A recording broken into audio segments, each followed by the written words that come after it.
Hello बच्चों, तो प्रश्न देखते हैं और हमारा प्रश्न है एक तत्व x आवर्त सारणी के चौथे आवर्त तथा 15वें वर्ग से संबंधित है। निम्न में से कौन सा कथन x के बाह्य इलेक्ट्रॉनिक विन्यास के बारे में सही है। पहला है इसमें d ऑर्बिटल आंशिक रूप से भरे हुए हैं और s ऑर्बिटल पूर्ण रूप से भरे हैं। दूसरा है इसमें s और p दोनों ही ऑर्बिटल्स पूर्ण रूप से भरे हैं। तीसरा है इसमें s ऑर्बिटल पूर्ण रूप से तथा p ऑर्बिटल अर्ध रूप से भरे हैं। और चौथा विकल्प है इसमें d ऑर्बिटल्स अर्ध भरे तथा d ऑर्बिटल्स पूर्ण भरे हुए हैं। ठीक है, तो चलिए इस प्रश्न को हल करेंगे और सबसे पहले हम इस प्रश्न का मुख्य बिंदु यहाँ पर लिख लेंगे और जो इसका मुख्य बिंदु होगा, ठीक है, या हम कह सकते हैं मुख्य अवधारणा जो है इसकी, ठीक है, वह हमारा हो जाएगा इलेक्ट्रॉनिक विन्यास, क्योंकि यह जो प्रश्न है यह इलेक्ट्रॉनिक विन्यास का प्रश्न है। तो इसका जो मुख्य अवधारणा होगी वह होगी इलेक्ट्रॉनिक विन्यास। चलिए अब देखिए हमें प्रश्न में क्या दिया है, हमें एक तत्व दिया है x, तो मान लीजिए x मैंने यहाँ पर बना लिया और यह जो है चौथा आवर्त और 15वें वर्ग से संबंधित है। ठीक है, तो 15वां वर्ग का मतलब होता है अगर 15वें वर्ग की बात कर रहा है तो 15वें वर्ग का मतलब है यह नाइट्रोजन फैमिली होगी। ठीक है, नाइट्रोजन फैमिली जो है 15वें वर्ग में नाइट्रोजन आता है और नाइट्रोजन के नीचे उसकी फैमिली के बाकी के तत्व आते हैं।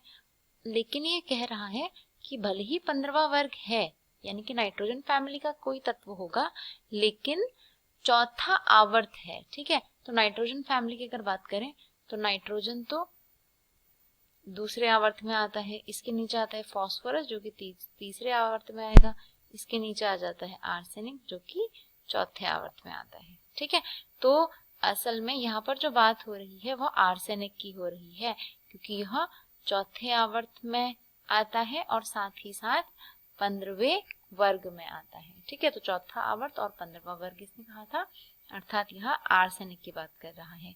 अब अगर हम आर्सेनिक का इलेक्ट्रॉनिक विन्यास देखेंगे, ठीक है, तो इसका इलेक्ट्रॉनिक विन्यास बाकी के जो हमारे 15वें वर्ग के तत्व हैं उन्हीं के समान होगा, यानी कि इसमें 4s में 2 इलेक्ट्रॉन होंगे और 4p में 3 इलेक्ट्रॉन होंगी।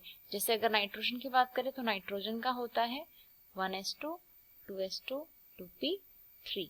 उसी प्रकार फास्फोरस का होता है 3s2 3p3। इसी प्रकार आर्सेनिक का हमने निकाल लिया 4s2 4p3।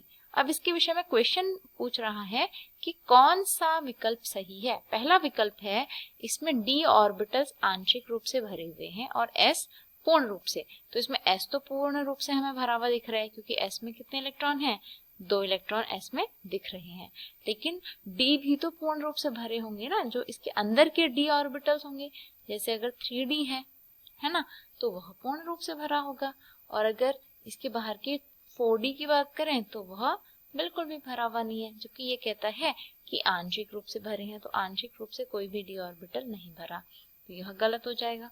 दूसरा है इसमें s और p दोनों ही ऑर्बिटल पूर्ण रूप से भरे हैं, तो यह भी गलत है क्योंकि s में 2 इलेक्ट्रॉन है जो कि पूरा भरा हुआ है, लेकिन p में कितने हैं, 3 इलेक्ट्रॉन हैं। जबकि p में अगर p पूरा भरा हो तो इसमें कितने इलेक्ट्रॉन आ सकते हैं, p में p ऑर्बिटल में 6 इलेक्ट्रॉन आ सकते हैं, लेकिन यहाँ पर 6 नहीं है बल्कि 3 ही इलेक्ट्रॉन है, यानी कि आधा भरा हुआ है p ऑर्बिटल, ना कि पूरा, तो यह विकल्प भी गलत है। तीसरा है इसमें s ऑर्बिटल पूर्ण रूप से तथा p ऑर्बिटल अर्ध रूप से भरा है, तो यह बिल्कुल ठीक है कि s में तो पूरा भरा हुआ है, 2 इलेक्ट्रॉन है, लेकिन p में p आधा भरा है, अर्थात इसमें 6 का आधा यानी 3 इलेक्ट्रॉन्स है, तो यह बिल्कुल ठीक है। अगला है इसमें d ऑर्बिटल अर्ध भरा और d ऑर्बिटल पूर्ण भरा हुआ है। यहाँ पर एक d की बजाय यहाँ पर हम इसको p मान लेते हैं, तो ये कहता है कि इसमें d ऑर्बिटल अर्ध भरा है और p ऑर्बिटल पूर्ण भरा हुआ है, तो यह भी गलत है। जैसा मैंने कहा था इसमें जो अंदर के d ऑर्बिटल्स होंगे वो पूरे भरे हुए होंगे, बाहर का ऑर्बिटल d ऑर्बिटल जब पूरा ही खाली है तो अर्ध भरा d ऑर्बिटल कोई भी इसमें नहीं है। और p ऑर्बिटल की भी अगर बात करें तो p ऑर्बिटल भी इसका आधा भरा हुआ है, ना कि पूरा, तो यह भी कथन गलत है। तो अगर हम उत्तर देखेंगे इस प्रश्न का, तो इस प्रश्न का सही उत्तर हो जाएगा आपका विकल्प नंबर सी। ठीक है, यानी एस पूरा भरा है लेकिन जो हमारा पी है वह आधा भरा हुआ है। तो यह आपका सही उत्तर हो जाएगा इस प्रश्न का। मैं आशा करती हूँ कि आपको उत्तर समझ आया होगा। धन्यवाद।